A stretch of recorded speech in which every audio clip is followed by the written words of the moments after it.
પણ નરેન્દ્રભાઈ આવ્યા ત્યાર પછી એમણે સદંતર અમારું નાબૂદ કરી દીધું કે તમને કોઈ રાહત આપવામાં આવશે નહીં. એની માટે પણ નરેન્દ્રભાઈની સામે પણ અમે આંદોલન કર્યું, પણ નરેન્દ્રભાઈ ટચના મચ ના થયા. એમણે વિવર્સોના હિતને માટે ચલાવેલું લગભગ 55 દિવસનું આંદોલન એ અશોકભાઈ અને તેમની ટીમને આભારી છે તેમ કહું તો ખોટું નથી.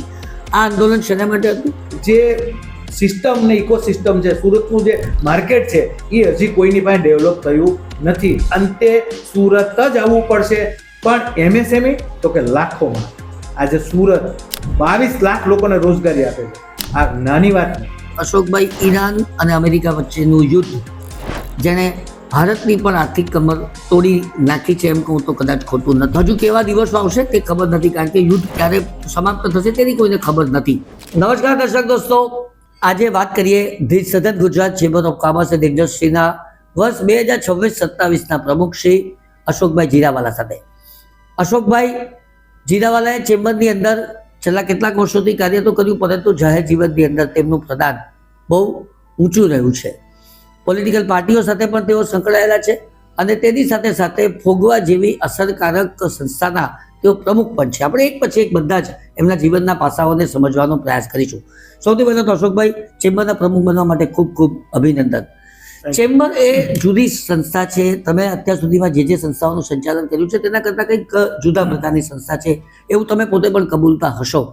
તો કઈ રીતે ચેમ્બર બીજી સંસ્થા કરતાં જુદી છે? ચેમ્બર ઓફ કોમર્સની વાત કરું તો ચેમ્બર ઓફ કોમર્સ એટલે આ ઉદ્યોગની મહાજનની સંસ્થા, અને ખાસ કરીને દક્ષિણ ગુજરાતનું રિપ્રેઝન્ટ કરતી આ સંસ્થામાં 14,000થી વધારે સભ્યોની ટીમ આ ચેમ્બર સાથે જોડાયેલી છે. 150થી વધારે એસોસિએશનો આમાં કાર્યરત છે.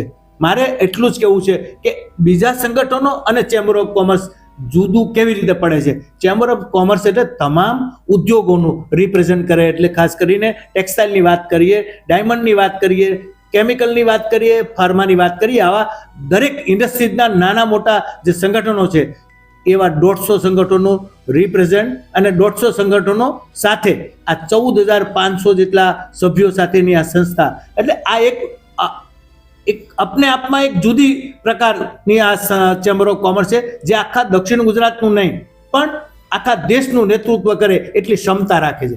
ખાસ કરીને વાત કરીએ તો આખા દેશની અંદર ઘણી બધી ચેમ્બર ઓફ કોમર્સ છે, પણ ધ સધન ગુજરાત ચેમ્બર ઓફ કોમર્સ આખા બધાથી અલગ તરી આવે છે. એનું કારણ છે કે સતત લોકોની વચ્ચે લોકોના પ્રશ્નોની વાંચા પર સ્ટેટ હોય કે સેન્ટ્રલ હોય, હર હંમેશ દરેક વાતમાં ચેમ્બરનું કામ દક્ષિણ ગુજરાત સધન ગુજરાત ચેમ્બર ઓફ કોમર્સ એટલી સરસ રીતે કામ કરતી હોય છે કે નાનામાં નાનો ઉદ્યોગકાર ચેમ્બર પાસે આવી અને પોતાનો જે કાંઈ મુશ્કેલી છે એને સીધી નિવારણનું કેન્દ્ર બને છે. આ એક ચેમ્બર છે એ બીજા કરતાં જુદી તરી આવે છે. રાઈટ અશોકભાઈ, તમે બહુ સુંદર વાત કરી. ચેમ્બરની તમારી જે વિભાવના છે તેની વિશેની વાત કરી. મૂળભૂત પ્રશ્ન આવે છે તમારી આક્રમકતાનો, કારણ કે તમે એક આક્રમક લીડર રહી ચૂક્યા છો અત્યાર સુધીમાં. એ આક્રમકતા તમને ક્યારેક કામ લાગતી હોય એવું પણ બની શકે. શું તમે આ જ આક્રમકતાથી ચેમ્બરમાં આગળ વધશો કે આક્રમકતાને સાઈડ પર મૂકીને એ દિશાની અંદર આગળ વધશો? મારું એવું માનવું છે કે દરેક રજૂઆત કે રિપ્રેઝન્ટ કે કાંઈ પણ નવી વાત બધું આક્રમકથી થતું નથી. સ્ટેજ ઉપર એની ડિપેન્ડન્ટ હોય છે કે અમુક જગ્યા ઉપર જ્યારે પબ્લિકને વધારે પ્રોબ્લેમ હોય ત્યારે આપણે એ રિપ્રેઝન્ટ કરતા હોય ત્યારે પબ્લિકનો આત્મા આપણામાં આવી જતો હોય છે, કારણ કે એ દુઃખી થતા હોય તો એક લીડર તરીકે લીડર પણ દુઃખી થતો હોય, એટલે લીડર એમને એ ભાષા જે છે એ રજૂઆતના રૂપમાં થોડીક આક્રમક રજૂઆત કરતો હોય કે ભાઈ આને તમારે જલ્દી એનું નિરાકરણ કરવું જોઈએ. આ એક જુદી વાત છે.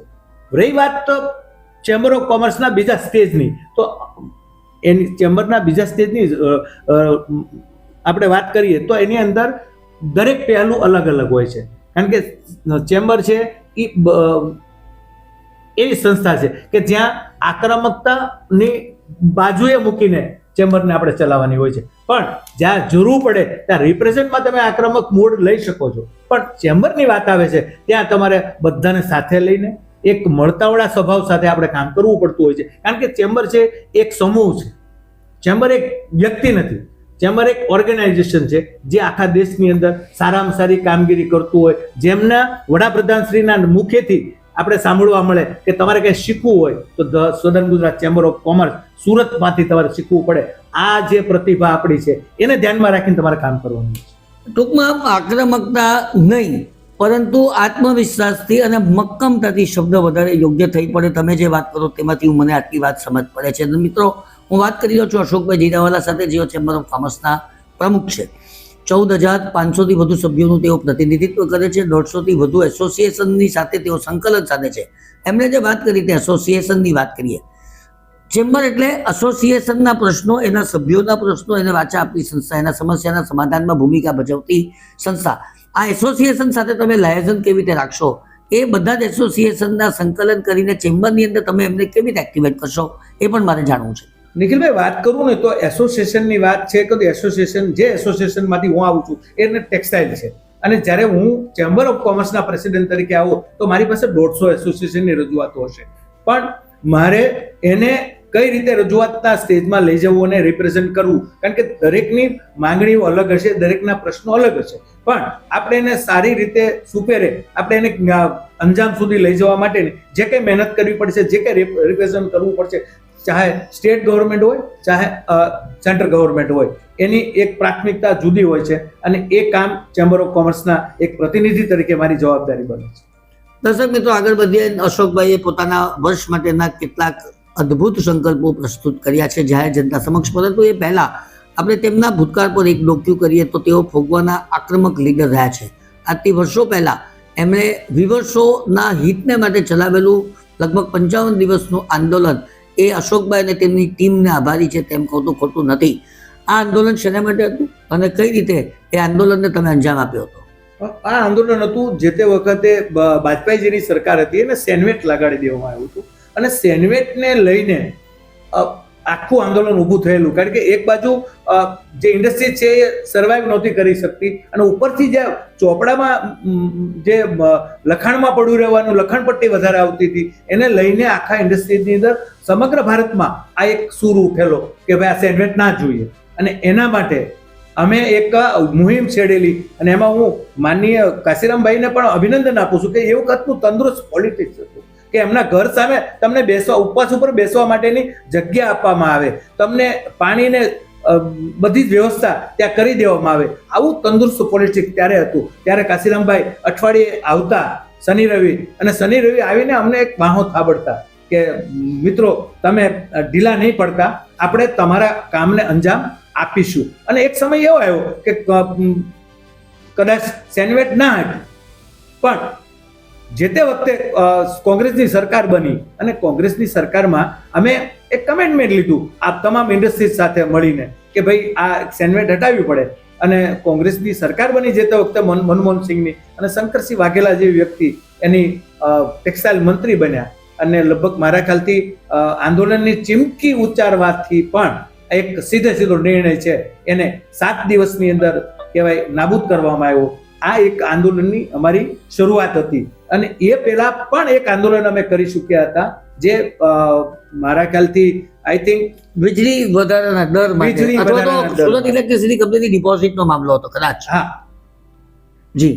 અને એ આંદોલન પણ એટલું જ જલદ હતું કે જેની અંદર માનનીય કેશુભાઈની સરકારમાં અમને એમાં સફળતા પણ મળી હતી, કારણ કે અમે જ્યારે વાત કરી કે ભાઈ ભિવંડીની અંદર કે બોમ્બેની અંદર ₹1.5 વીજળી મળતી હોય, અને જ્યારે ગુજરાતમાં ₹3.5 મળતી હોય, તો ત્યાંથી જે આયાત થતું જે ફેબ્રિક છે અહીંયા આવીને કદાચ ₹1.5 સસ્તું વેચાતું હતું. પણ આ વાત અમે જ્યારે રજૂઆત માનનીય મુખ્યમંત્રી શ્રી કેશુભાઈ પટેલને કરી, અને ત્યારે એમ અમને બોલાવ્યા તમામ ટીમને, અને એમ કીધું કે ભાઈ તમે આ કેવી રીતે આમાં તમને સર્વાઈવ કરવું પડશે.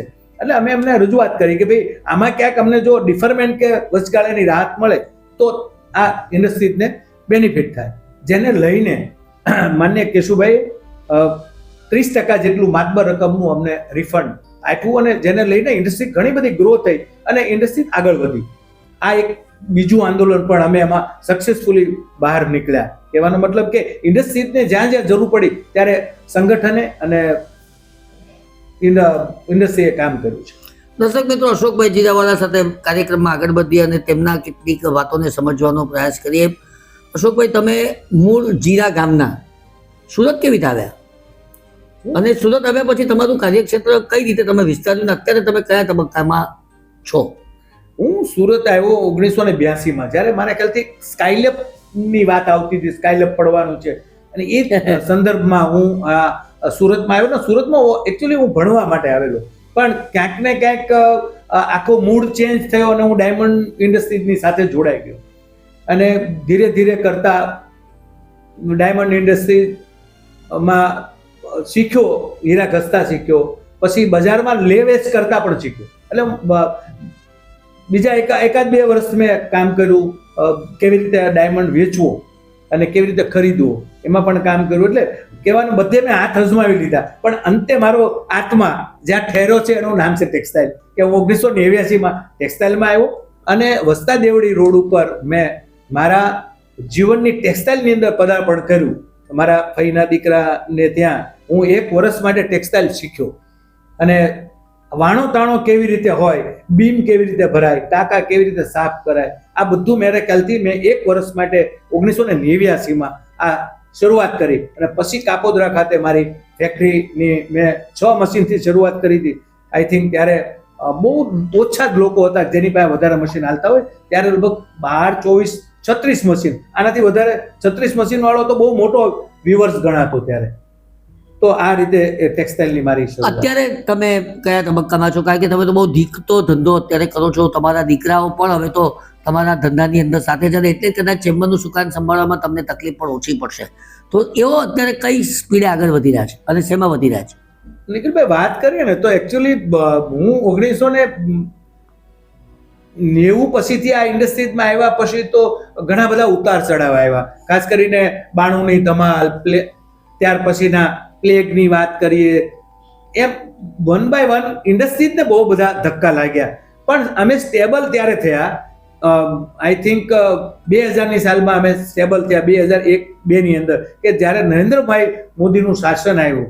અને નરેન્દ્રભાઈ એક અમારા માટે કહેવાય કે આશીર્વાદ રૂપ એનું શાસન એટલા માટે બન્યું કે જે તે વખતે અમારે ત્યાં બધા પાવરમાં ચોરી કરતા હતા અને એક બાજુ અમને ડિફરમેન્ટ કેશુબાપાએ આપેલું, પણ નરેન્દ્રભાઈ આવ્યા ત્યાર પછી એમણે સદંતર અમારું નાબૂદ કરી દીધું કે તમને કોઈ રાહત આપવામાં આવશે નહીં. એની માટે પણ નરેન્દ્રભાઈની સામે પણ અમે આંદોલન કર્યું, પણ નરેન્દ્રભાઈ ટચના મચ ન થયા અને એમ કીધું ભાઈ તમને હું રાહત આપું તો મારે તો ખેડૂતોને આપવી પડે, બીજા બધા ઇન્ડસ્ટ્રીઝને આપવી પડે. પણ ત્યારે અમને બહુ ખોટું લાગેલું કે અમને કેશુબાપાએ રાહત આપીને નરેન્દ્રભાઈ અમને રાહત ન આપી. પણ એ અમારી માટે કડવો ઘૂંટ હતો, પણ એ અમારા બોડી માટે બહુ સારો હતો. એનું કારણ છે જ્યારથી અમે ચોરી બંધ કરી ઇલેક્ટ્રિસિટીની, ત્યાર પછીથી આ ઇન્ડસ્ટ્રીઝમાં હરણફાળ ભરી, એવું કહું તો ખોટું નથી. એનું કારણ છે કે લોકો પછી ઇન્ડસ્ટ્રીઝને કેવી રીતે આગળ વધારવામાં પોતાનો માઇન્ડ વાપરવા મળ્યા. પહેલા તમે ચોરીમાં જ વાપરતા હતા કે ઇલેક્ટ્રિસિટી વિજિલન્સની ગાડી આવશે એનું ધ્યાન રાખતા. પણ હવે નરેન્દ્રભાઈ જ્યારે અમારી ઉપર આ કોરડો કસ્યો કે આ લોકોને રાહત આપવાની થતી નથી, બધા જેમ કે બધા મોબાઈલ લઈને આટા મારે છે, અને જોતામાં એને કેન્સલ કરી નાખ્યું. અને જે અમારી 200 કરોડની રાહત હતી ને, એ તો અમને બિલ મોકલી દેવામાં આવ્યા કે આ તો તમે ખોટા લઈ ગયા છો, આ પાછા આપો, તમારા બાપા પાસે તમે લઈ ગયા છો, ખોટા લઈ ગયા છો. અને આ નરેન્દ્ર મોદીની સરકાર છે ને આ આવી રીતે ખોટું ચલાવશે નહીં, એટલે બધાને બિલ મોકલી આપ્યા. એટલે અહીંયા તો હાહાકાર મચી ગયો, કારણ કે બિલ ભરીએ તો ફેક્ટરી વેચાઈ જાય, એટલા બધા તો બિલ હતા, 30% એટલા 200 કરોડ રૂપિયા જે તે વખતે. અને 24-36 મશીન વાળાને 200 કરોડ એટલે ક્યાં જાય વાત? અને એવા 350 ખાતા, એટલે આમ જોવા જઈએ તો 5,000 ખાતા હશે ત્યારે. પણ આ બહુ મોટી રકમ હતી અમારા માટે. પણ જે થયું તે ત્યારથી લઈ એક બિઝનેસની અંદર સ્પીડ વધી. ખાસ કરી પર્ટિક્યુલર મારી વાત કરું તો મેં મારા 6ના 12 મશીન થયા, 12ના મેં 24 મશીન કર્યા, 24ના 60 કર્યા. ત્યાર પછી ધીરે ધીરે મેં 120 મશીન સુધી લઈ ગયો. મારું પ્રોડક્શન 2012માં લગભગ 1.5 લાખ મીટર કપડું બનાવતું. અને પછી 2012માં મારા દીકરાઓ પહેલા અહીંયા રાયનમાં ભણતા અને 7 ડેમાં ભણતા હતી. દીકરાઓ મારા ફોરેન ભણવા મેં મોકલ્યા અને એક લંડન મોકલો મોટા દીકરાને. અને એ ભણીને આવ્યો અને આવીને એમ કીધું કે પપ્પા મારે બિઝનેસ કરવો છે અને પ્રાઇવેટ કરવો છે. એટલે મેં કીધું શું કરવું એમ? તો તો કે મારે રેસ્ટોરન્ટની ચેઇન આખી કરવી છે, એમ આખા ગુજરાતમાં મારું રેસ્ટોરન્ટ ચાલતો. મેં કીધું આપણા પરિવારમાં પોસિબલ નથી, આપણે એવું રેસ્ટોરન્ટનું કામ ના કરી શકીએ. એ કે નહીં, કરવું જ છે. મેં કીધું આ તું બોલું તો અઘરું થઈ ગયું કામકાજ, હવે શું કરશું? એમના મમ્મીએ મને સમજાવ્યો, મને કે ભાઈ છોકરો કે છે તો કરવા, શું જોઈએ પૂછું. એટલે મેં પૂછ્યું ભાઈ બેટા શું જોઈએ? તો કે 4 લાખ રૂપિયા આપો. એટલે મને તો બહુ આનંદ થયો. મેં કહ્યું 4 લાખમાં બિઝનેસ શરૂ કરતો આપને શું વાંધો? આપી દો. આપી દીધું, શરૂ કર્યું. રેસ્ટોરન્ટ બહુ સરસ ચાલે. એમાં કાનજીભાઈ ભાલાળા બધાને ત્યાં રેસ્ટોરન્ટમાં નાસ્તો કરવા જાય અને બધાને એમ વખાણ કરે કે બહુ સરસ ચાલે, દીકરો બહુ તમારો સરસ બનાવે છે, આમ છે તેમ છે. મહિનો 2 મહિના થયા ને એટલે મારી પાસે આવ્યો ને નામ ચહેરા ઉપર આમ કરસલીઓ પડી. દીકરા શું થયું? કે પપ્પા આમાં તો 25-30 હજાર રૂપિયા મળે એમ. મેં કીધું તો શું કરવું છે બોલ હવે. એ કે હું ફેક્ટરી સંભાળું. તો હા સંભાળો તો પછી તો મેં તને પહેલેથી કીધું છે કે સંભાળવા માટે, આપણી જ ફેક્ટરી છે. તો કે પણ તમારા મશીન હું ન ચલાવું. મેં કીધું તું મારા મશીન ન ચલાવે તો કયા મશીન ચલાવે? તો કે હું વોટર જેટ લાવું એમ, આ તમારા મશીન વેચી નાખ. એટલે મેં કઠણ આમ થઈ ગયો. મેં કહ્યું ચાલો હવે આને આપવું જ છે, આવ્યો જ છે તો આપી દેવું છે. એટલે મેં કીધું હાલો તું બધું વેચી દે, એ પૈસા આવે એમાંથી તું શરૂ કર, બધું કરવાનું તારે. મેં કહ્યું ચાઇના તારે જવાનું, મશીન કયા લાવવાના છે એ પણ તારે કરવાનું, આ બધું તારે કરવાનું. હા હું તને એક વ્યક્તિ આપું. એટલે સંજય દેસાઈને વોટર જેટ ચલાવતા. એટલે મેં કીધું તું સંજય દેસાઈ પાસે 6 મહિના જા. અને સંજય મગનલાલ દેસાઈ, હા સંજય મગનલાલ દેસાઈ, એને ત્યાં મેં 6 મહિના મોકલ્યો. 6 મહિનામાં સંજયભાઈ લગભગ મારા ખ્યાલથી એને પઢાવીને તૈયાર કરી. પછી તરત જ એ મશીન લેવા ગયો અને મારા ખ્યાલથી 28 મશીનની વોટર જેટના લાવ્યો. ત્યાંથી એને હાથમાં લીધું, ત્યાંથી મેં ડિસ્ટર્બ કરવાનું બંધ કરી દીધું. એટલે એ પહેલું જ વર્ષ, પહેલો જ મહિનો 2-3 મહિના હટવાનું, લગભગ 1 લાખ મીટર કપડું ભેગું થઈ ગયું. હવે મારી લાઈફમાં મેં 1 લાખ મીટર કપડું કોઈ દી ભેગું નહોતું થયું. એને કરી દીધું. એટલે પાછો ચિંતામાં આવી ગયો. મને કે પપ્પા હવે શું કરશું? મેં કીધું હવે લડી લે, જે થાય તે. તારે મેં કહ્યું ડબલ નોઝલના લાવવાના તો તું સિંગલ નોઝલના લાવ્યો છે. એટલે મેં તો એના ઉપર આવી રીતે ભડક્યો. કે પપ્પા તમે જૂની વાત કરીને મને શું કામ ડિસ્ટર્બ કરો છો? મેં કહ્યું સારું ચાલ હવે તને કાંઈ નહીં. એમ કરીને એને જે સુકાન હોપી દીધું, એને લઈને આજ દિન સુધી મેં એને ક્યારે પણ ટોક્યો નથી. આજે એ 80 લાખ મીટરનું કામ કરે છે. હવે તો બંને ભાઈ 80 લાખ મીટર રોજ કે મહિનાનું 80 લાખ મીટરનું, જે હું 1,20,000 મીટર બનાવતો હતો, આજે મારા બંને દીકરા ભેગા મળીને 80 લાખ મીટરનું કપડું બનાવે છે. અને આવનારા 2 મહિનામાં કદાચ 1.25 કરોડ મીટર કપડું, કોઈ પાર્ટનર નહીં, બંને જ ભાઈ, એક સેલિંગ કરે છે, એક મેનેજમેન્ટ કરે છે. આજે મશીનનો પણ મોટો બિઝનેસ છે. બેલકોન નામની કંપની જે મશીન વેચે પણ છે અને બેલ મેક કરીને મશીન વેચે છે. અને બેલકોન કંપની આખી મારું ફેબ્રિક્સનો બિઝનેસ કરે છે. હમણાં ગાર્મેન્ટ પણ આ લોકો શરૂ કરશે. એટલે આ એક આખી મારી જર્ની છે. તો ટૂંકમાં સેકન્ડ જનરેશન પર વિશ્વાસ મૂકવાનું આ પરિણામ તમે અત્યારે પ્રાપ્ત કરી રહ્યા છો તેવું કહી શકાય. દર્શક મિત્રો, કાર્યક્રમમાં આગળ વધે. ચેમ્બર ઓફ કોમર્સ એટલે સેન્ટર ઓફ એક્સલન્સ ફોર ટેક્સટાઇલની વાત ઘણા વખતથી ચાલે છે. ઘણા આગળના તબક્કા સુધી આ વાત પહોંચી ગઈ છે, પરંતુ કામ જેટલું માનતા હતા એટલું સરળ નથી. તો આ સેન્ટરની સ્થાપના માટેના તમારા પ્રયત્નો શું રહેશે? ખાસ કરીને વાત કરીએ તો સેન્ટર ઓફ એક્સલન્સ જે છે એ CFC સેન્ટરની આ શહેરને તાતી જરૂર છે. એનું કારણ છે કે જે બિઝનેસનો આખો જે વ્યાપ છે એ યાનથી લઈને POI થી લઈને યાનથી લઈને TFO, ટેક્સુરાઇઝથી મશીનથી પછી ટેડર્સથી પ્રોસેસિંગ. આ પ્રોસેસિંગ ને દરેક વસ્તુની અંદર દરેકના અલગ અલગ આખા સેગમેન્ટ છે કે એની અંદર ક્યાંક ને ક્યાંક પ્રોબ્લેમો ક્રિએટ થતા હોય છે. કોઈના યાનમાં પ્રોબ્લેમ હોય, કોઈના કલર ને ડાઇઝમાં પ્રોબ્લેમ હોય, કોઈ નવી ક્રિએશન કરવું હોય તો એના માટે જે R&D કરવું માટેના ઘણા બધા પ્રોબ્લેમ હોય. તો આવા ઘણા બધા પ્રોબ્લેમને લઈને આ એક CFC સેન્ટર છે એ આ શહેરને તાતી જરૂર છે. હું એવું માનું છું કે આવનારા દિવસોની અંદર આ ચેમ્બર ઓફ કોમર્સની અંદર આ CFC સેન્ટર સ્થપા છે એ 110%ની વાત છે. અને એ આપણા માટે એક સંજીવની સાબિત થશે. એનું કારણ છે કે દરેક ઉદ્યોગો માટે આજે તમારે કોઈ કપડું બી એક્સપોર્ટ કરવું હોય ને તો તમારે એનું માર્કિંગ જરૂરી છે. એનો સ્ટાન્ડર્ડાઇઝ જે માર્ક જોઈએ છે એ પણ આપણી પાસે નથી. આજે એ કરવું હોય તો પણ તમારે બોમ્બે જવું પડે, અમદાવાદ જવું પડે. તમારે 5 દિવસમાં એક્સપોર્ટ કરવાનું હોય તો તમારું સ્ટાન્ડર્ડાઇઝ માર્કિંગ તો 15 દિવસે આવવાનું છે, તો તમારો ઓર્ડર પણ કેન્સલ થાય. પણ સુરતની અંદર જો CFC સેન્ટર શરૂ થાય તો હું એવું માનું છું કે તમામ દર્દની દવા કોઈ હશે તો આ CFC સેન્ટર હશે, અને એ બી ચેમ્બર ઓફ કોમર્સ દ્વારા આની નિર્માણ થશે તો બધાને વિશ્વાસ પણ ચેમ્બર ઉપર જ છે. દરેક ઉદ્યોગોને એમ નહીં થાય કે અહીંયા પણ કાંઈક ખોટું થશે, અન્યથા કોઈને ભરોસો નથી બેસતો. આજે ભરોસો બહુ મોટી વાત છે. આજે કોઈ પણ ટેસ્ટિંગ તમે કરવા મૂકો તો એમ કે ભાઈ સામેવાળા એને ફોડી નાખ્યો હશે, અથવા વ્યુઅરે ફોડી નાખ્યો હશે, અથવા કે ડાઇંગ વાળાએ ફોડી નાખ્યો, અથવા મિલ વાળાએ કંઈક કરી નાખ્યું છે. પણ ચેમ્બર ઓફ કોમર્સનું જે ટ્રસ્ટેબલ સંસ્થા આપણી ઓર્ગેનાઇઝેશન છે એના ઉપર સુરતના તમામ દક્ષિણ ગુજરાતના લોકોનો ભરોસો છે.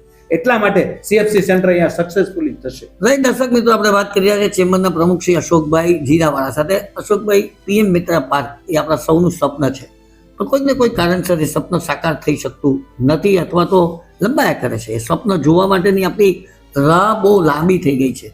શું પ્રયત્ન કરશો? ખાસ કરીને પ્રયત્નો શરૂ કરી દીધા છે, એવું કહું તો ખોટું નથી. એનું કારણ કે જ્યારે PM મિત્ર પાર્ક, એટલે હું એવું માનું છું કે આ ભારતની અંદર એક નમૂના સમાન આ PM મિત્ર પાર્ક એ સુરતની રોનક, દક્ષિણ ગુજરાતની રોનક બનવાનું છે. કારણ કે 1200 એકર જેટલા વિશાળ ક્ષેત્રની અંદર આ PM મિત્ર પાર્કની સ્થાપના થવાની છે. માનનીય વડાપ્રધાનશ્રીએ તેનું ઓપનિંગ પણ કર્યું છે. હમણાં જ રિસન્ટલી દિલ્હી ગિરિરાજસિંહ સાથે આ PM મિત્ર પાર્કની વાત થઈ ત્યારે એમનું એવું કહેવાનું હતું કે ક્યાંક સારું બનાવવા માટે થોડીક મથામણ ચાલી રહી છે. ક્યાંક ઘરેલું જે આગેવાની છે એ વધારે સુંદર બનાવવા માટે મહેનત કરી રહી છે.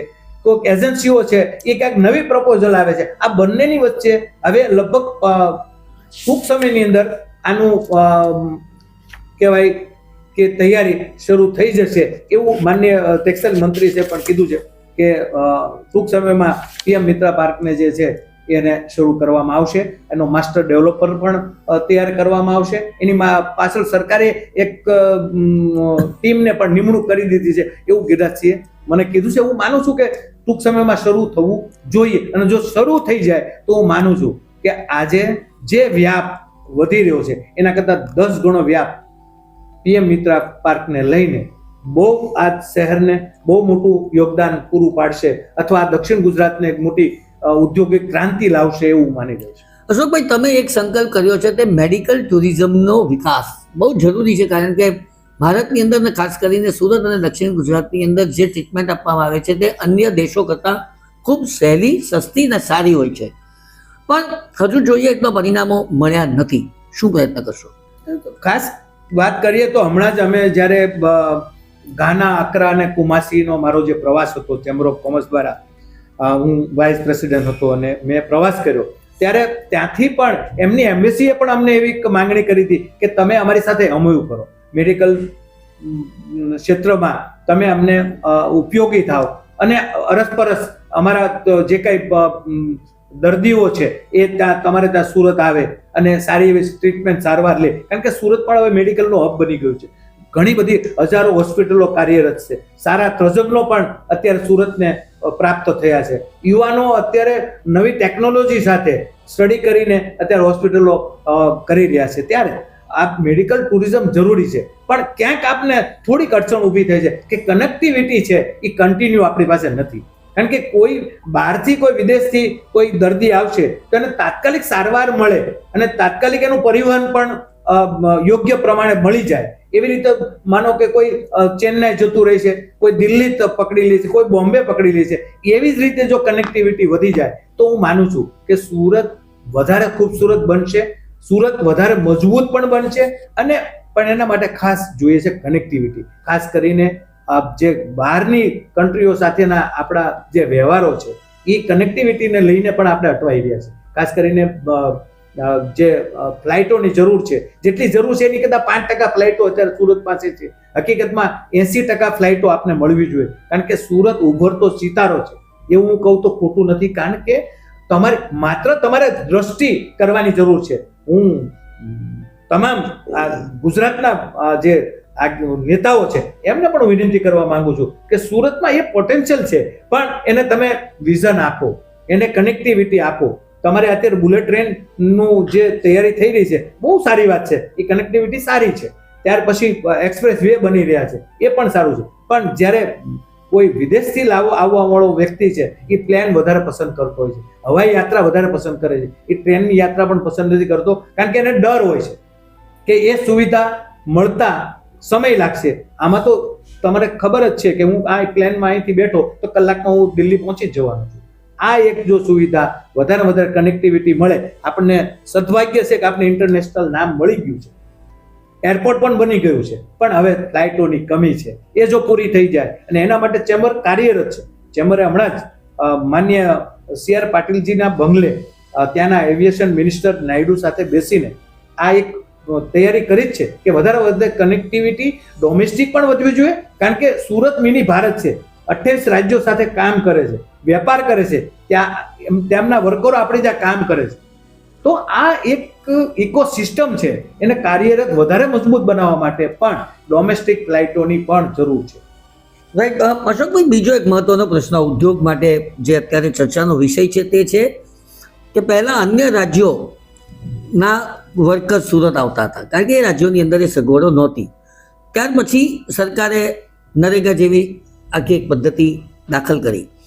હવે દરેક રાજ્યને પણ થયું છે કે આપણે શેના માટે સુરત પર નિર્ભર થવું, એટલે દરેક રાજ્યો પોતપોતાના કારીગરો માટે, કર્મચારીઓ માટે કલ્યાણકારી યોજનાઓ બનાવે છે, ને એટલે સુરતથી હવે એ બધા જ મજૂરો સાગમતે પોતાના વતન તરફ પાછા જવા લાગ્યા છે, અને એને કારણે કારીગરોની એક બહુ મોટી અછત ઊભી થઈ છે, અને સ્કિલ કારીગરોની એનાથી વધારે અછત ઊભી થઈ છે.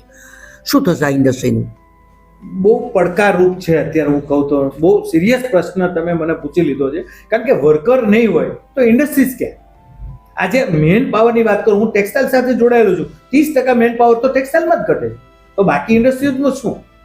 તો આ સ્કિલ મેન પાવર છે, એના માટે તમે વાત કરી બીજા રાજ્યોના લોકો સારી યોજનાઓ લઈ આવ્યા છે અને સારા પેકેજ આપીને, સારી સબસિડી આપી અને ત્યાં નવા ઉદ્યોગો સ્થાપી રહ્યા છે, જેને લઈને વર્કર હવે એવું માને છે કે કદાચ સુરતમાં હું 40,000 કમાઈશ, મારા વતનમાં 20,000 કમાઉં તો પણ મારે રહેવું છે મારા વતનમાં. પણ નિખિલભાઈ, એક વસ્તુ કહી દો, સુરતની જે સિસ્ટમ ને ઇકોસિસ્ટમ છે, સુરતનું જે માર્કેટ છે, એ હજી કોઈની પાસે ડેવલપ થયું નથી. અંતે સુરત જ આવવું પડશે. એનું કારણ છે કે કોઈ પણ ઇન્ડસ્ટ્રી શરૂ થતા અને એને ફૂલ ફ્લેશમાં આવતા ઘણા વર્ષો લાગતા હોય છે. આજે સુરત ફૂલ ફ્લેશમાં ચાલી રહ્યું છે, કારણ કે 6 કરોડ મીટર કપડું સુરતમાં બને છે. અહીંયા માર્કેટમાં 4 કરોડ કપડું તમે વેચી નાખો છો પર ડે. આટલું તો સિસ્ટમ અહીંયા ગોઠવાયેલી છે, બીજા કોઈ રાજ્યો પાસે આ સિસ્ટમ નથી. હા, ત્યાં પાર્ક બધા બની રહ્યા છે, માનો કે MP માં બની રહ્યા છે, મહારાષ્ટ્રમાં પણ છે, ઓડિશામાં પણ છે, છત્તીસગઢમાં બધે જ છે, પાર્કો બનશે, પણ આ સિસ્ટમ કોઈની પાસે નથી. આજે ઓડિશામાં પણ ઓડિશા સરકારે મને બોલાવેલો, મને કે અશોકભાઈ, અમારા પાર્ક છે, એમાં તમે અમને તમારા લોકોને અહીંયા બોલાવો, અમે તમને સારી સબસિડી આપીએ. પણ ત્યાંના લોકો એમ કહે છે કે અમે અહીંયા ઓલરેડી મશીન નાખીને બેઠા છીએ, અમને કોઈ મજૂરી આપવા માટે તૈયાર નથી. તો અહીંથી મજૂરી કેવી રીતે અમારે ત્યાં પ્રોવાઈડ કરવી, અને ત્યાંથી કપડું પાછું લાવવાનું તો સુરત જ, કારણ કે માર્કેટ બીજે કશે છે જ નહીં. સુરત પાસે જ આવડું મોટું માર્કેટ છે કે એટલું મોટી સિસ્ટમને પરિવહન કરે. આજે 6 કરોડ મીટરને કપડું આ ફેક્ટરીમાંથી માર્કેટ લઈ જવું અને માર્કેટમાંથી 6 કરોડ મીટર કપડું આખા ભારતમાં વેચવું, આ એક મોટી વાત છે. રાઈટ. બીજી એક બહુ મોટી challenge QCO, quality control order, આ ઉદ્યોગપતિઓને સતાવે છે. QCOનું રિમૂવલ કે QCO નાખવી, આ બંનેની અંદર પોતપોતાના મતાંતર હોઈ શકે. તમે શું માનો છો, આની જરૂરિયાત ખરી કે નહીં? 100% આત્મનિર્ભર ભારતની વાત કરીએ ને તો QCOની જરૂર ખરી, પણ આપણી પાસે કેટલી અવેલેબિલિટી છે? આપણી પાસે આ ક્ષમતા છે કે એ ગ્રેડ જ્ઞાન બનાવી શકું, એ સ્ટ્રેન્થ, એ મજબૂતાઈ, એ લોંગેશન, એ નોટ વેસ્ટેજ, ઝીરો વેસ્ટેજ નહીં. આપણે ત્યાં ઘણી બધી કંપનીઓ છે, એટલે ઘણી એટલે બહુ જાજી નથી, પણ અમુક કંપનીઓ છે કે જે સફિશિયન્ટ પ્રોડક્શન જ નથી. પહેલી વાત તો આપણે 25% બહારથી માલ ઇમ્પોર્ટ કરવો પડે એવી સ્થિતિમાં છીએ, અને સ્પેશિયાલિટી યાન માટે તો કોઈ મહેનત જ નથી. હું કોઈ કંપનીના નામમાં પડવા નથી માંગતો, કારણ કે બધાની જરૂર છે, એવું નથી કે આપણી કંપનીઓની જરૂર નથી, પણ જે સ્પીડે જે મશીન ટેકનોલોજી અપગ્રેડ થઈ રહી છે, કે જે મશીનો પહેલા 140ની સ્પીડે ચાલતા હતા ત્યારે આ બધું જ બરાબર હતું, આપણે કોઈ માલની જરૂર નથી, આપણી મશીનરી ને આપણું જ યાન ને આપણું જ બધું, આપણે કોઈ મશીનરી. પણ જ્યાં ટેકનોલોજી આવે છે ત્યાં તમારી ક્વોલિટી તમારે સુધારવી પડે, તમારી લાઈનો ચેન્જ કરવી પડે. લાઈનો ચેન્જ કર્યા પછી તમારો રો મટીરિયલ તમે ક્યાંથી લાવો છો એ પણ જોવું પડે. તમે ચાઇનાથી રો મટીરિયલ સસ્તું લઈ આવી અને તમે એ જ સારી મશીનરીમાં નાખીને તમે આપવાના છો તો એ પણ એની સ્ટ્રેન્થ મજબૂત આવવાની નથી, એની લોકેશન આવશે જ નહીં. તો કહેવાનો મતલબ કે આપણે આત્મનિર્ભર ભારત બનાવવું હોય તો મારે મારી ક્વોલિટી સુધારવી પડે. આ જે સૂત્ર વિદેશના લોકો અપનાવી રહ્યા છે કે ક્વોલિટી, ક્વોન્ટિટી અને કમિટમેન્ટ, આ આપણી પાસે નથી. અને જો આપણે આ કરવું હોય, આ દેશ ત્યારે જ આત્મનિર્ભર બની શકે, આ દેશ ત્યારે જ મહાસત્તા બને કે ત્યારે 3 વસ્તુ ઉપર તમારો કંટ્રોલ હોય: ક્વોન્ટિટી, કમિટમેન્ટ અને ક્વોલિટી. આ 3 વસ્તુ તમારી પાસે હોય, દુનિયામાં ભારતને કોઈ આગળ વધતા રોકી ના શકે. પણ એના માટે અંદરો અંદરના બેનિફિટ માટે હું કોઈને નુકસાન પહોંચાડું અને મારા બેનિફિટ માટે સરકાર પાસે લાભ લ્યા કરું તો એવું ના. સરકારે પણ સમજવું પડે કે સરકાર તમને સબસિડી આપે છે કે સરકાર તમને તમે એમ કહો મારી પાસે 5,000 કરોડનું મેં રોકાણ કરી દીધું, સરકાર મને હેલ્પ કરે, પણ સામે 25,000 કરોડનું રોકાણ MSME કરી રહી છે, એની ઉપર તો તમારે ધ્યાન દેવું જ પડશે ને. કારણ કે રોજગારી કોણ આપે છે? આજે 5 મોટા ઉદ્યોગપતિ રોજગારી કેટલી આપે? 5,000 આપણે માની લીધી. પણ MSME તો કે લાખોમાં. આજે સુરત 22 લાખ લોકોને રોજગારી આપે છે. આ નાની વાત નથી. અને આ દેશની અંદર ટેક્સટાઇલ ઉદ્યોગ ફાર્મર પછી 18 કરોડ લોકોને રોજગારી આપે છે. આ બહુ મોટી વાત છે. એટલે આને ટકાવી રાખવું છે. આ ભારતની બ્યુટી છે. જો MSME જિંદા છે તો જ તમારી રોજગારી છે. તમારી રોજગારી તો જ તમને આમાં કહેવાય કે રોજગારી પેદા તો જ થવાની છે. કારણ કે લાર્જ MSME કામ કરશે તો મોટા લોકો કેટલી આપી શકે. દર્શક મિત્રો, આપણે વાત કરી રહ્યા છીએ ચેમ્બરના પ્રમુખ શ્રી અશોકભાઈ જીરાવાળા સાથે. અશોકભાઈ, ઈરાન અને અમેરિકા વચ્ચેનું યુદ્ધ જેણે ભારતની પણ આર્થિક કમર તોડી નાખી છે એમ કહું તો કદાચ ખોટું નથી. ઉદ્યોગો ખૂબ સફળ થઈ રહ્યા છે અને હજુ કેવા દિવસો આવશે તે ખબર નથી, કારણ કે યુદ્ધ ક્યારે સમાપ્ત થશે તેની કોઈને ખબર નથી.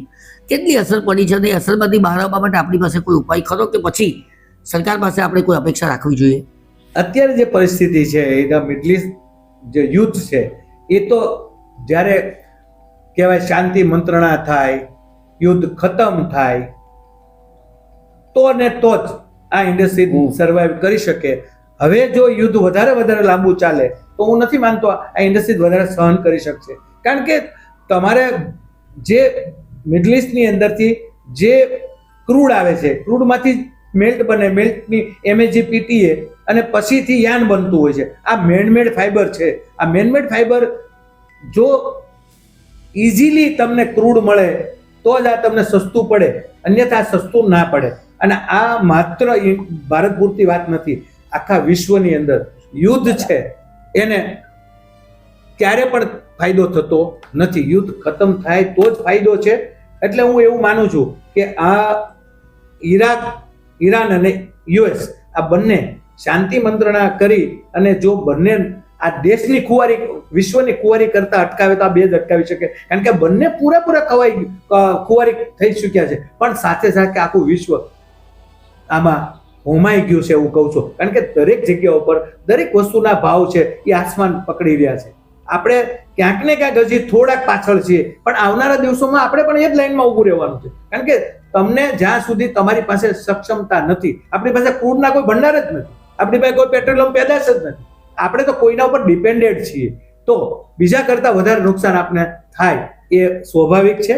અને હું એવું માનું છું કે જો આ યુદ્ધ લાંબુ ચાલે તો આ જે ટેક્સટાઇલ ઇન્ડસ્ટ્રી તો ખરી, પણ બધી ઇન્ડસ્ટ્રીઝને બહુ મોટો ફટકો પડશે અને ભારતને પરિણામો બહુ ગંભીર ભોગવવાનો વારો આવશે.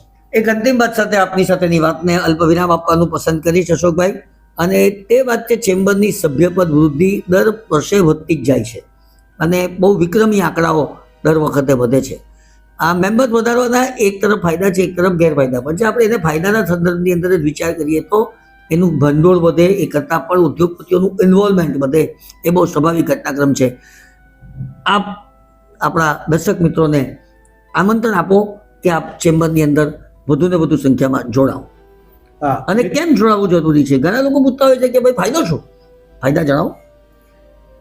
ચેમ્બર ઓફ કોમર્સમાં જોડાવાના ફાયદા અનેક છે, એક નથી અનેક ફાયદા છે. કારણ કે તમને સીધું બિઝનેસનું પ્લેટફોર્મ મળે છે.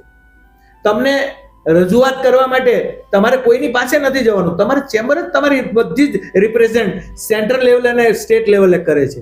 બીજું કે અહીંયા એક ક્લાસીસ નથી, અહીંયા હજારો ક્લાસીસ ચાલે છે, જેની અંદર કોઈ પણ સ્ટાર્ટઅપને પહેલું પ્લેટફોર્મ મળે છે, કોઈ નવા ઉદ્યોગને નવી ઉડાન મળે છે. તમારી સાથે એવા તજજ્ઞો તમારી સાથે પરામર્શ કરવા માટે કે વાર્તાલાપ કરવા માટે ચેમ્બર બોલાવી રહી છે કે જેનો કોઈ જોટો ના હોય. તમને સીધું જ્ઞાન પ્રાપ્ત થવાનું છે અને તમને આ ચેમ્બર ઓફ કોમર્સ સાથે જોડાઈને એક નેટવર્કિંગ મળે છે. તમારા અંદરના બિઝનેસ બહુ મોટા થાય છે, કારણ કે તમે જે બિઝનેસ સાથે જોડાયેલો છો એ બિઝનેસના 1,000 નહીં 3,000 લોકો આ ચેમ્બરની અંદર સભ્યો હોય છે. એટલે ચેમ્બરને સાથે જોડાવાના ફાયદા એક નથી, અનેક ફાયદા છે. અને જે મહાજન છે એને તો ચેમ્બરમાં જોડાવવું જોઈએ. એનું કારણ છે કે અહીંયાથી જ તમને બિઝનેસની ઓપોર્ચ્યુનિટી મળે છે, અહીંયાથી જ તમને ક્વોલિટી ક્રિએશન કરવાની જ્ઞાન પ્રાપ્ત થાય છે, અહીંયાથી જ તમારો જે અંદરનો ભાવના છે, તમારી અંદરની સ્કિલ છે, એને સીધું કોઈ પ્લેટફોર્મ આપવાની વાત કરતું હોય તો એ ચેમ્બર ઓફ કોમર્સ કરે છે. એટલે આપ સૌને મિત્રોને મારી નમ્ર વિનંતી છે કે દરેક જે નાનો ઉદ્યોગ છે કે મોટો ઉદ્યોગ છે, ચેમ્બર સાથે વ્યક્તિએ જોડાવવું જોઈએ, જેથી કરીને ચેમ્બર તમારા માટે બની છે. અને આ એક સૂત્ર સાથે ખાલી કહેવા માંગુ કે તમારા માટે ચેમ્બર તમારા દ્વારે આ એ રીતનું કામ કરતી સંસ્થા છે કે તમારા પ્રશ્નોને સીધી રિપ્રેઝન્ટ કરી અને નિરાકરણ માટે અનેક દિલ્હીના ધક્કા ખાતી હોય છે, ગાંધીનગરને દ્વારા ઊભી રહેતી હોય છે. શું કામે કે આપણા દેશની દક્ષિણ ગુજરાતની ઇન્ડસ્ટ્રી વધારે મજબૂત બને, આખો દેશ મેકિંગ ઇન્ડિયા બને અને આપણું ભારત અને આપણું ગુજરાત વધારે મજબૂત બને. આપણે સૌ સાથે મળીને આ મેકિંગ ઇન્ડિયાનો નારો છે, આપણે આત્મનિર્ભર બનીએ અને બીજાને સહયોગ કરીએ. આ ભાવના સાથે ચેમ્બર ઓફ કોમર્સ કામ કરે છે. આપ સૌ ચેમ્બર સાથે જોડાઓ એવી મારી આપ સૌને નમ્ર વિનંતી છે. ખૂબ ખૂબ આભાર અશોકભાઈ. તો મિત્રો આ હતા અશોકભાઈ Jirawala, the southern Gujarat chamber of commerce and ઇન્ડસ્ટ્રીના નવા બનાયેલા પ્રમુખશ્રી, પોતાના વિચારોની સાથે. અશોકભાઈ આપનો અને દર્શક મિત્રો આપનો પણ ખૂબ ખૂબ આભાર. Thank you નિખિલભાઈ.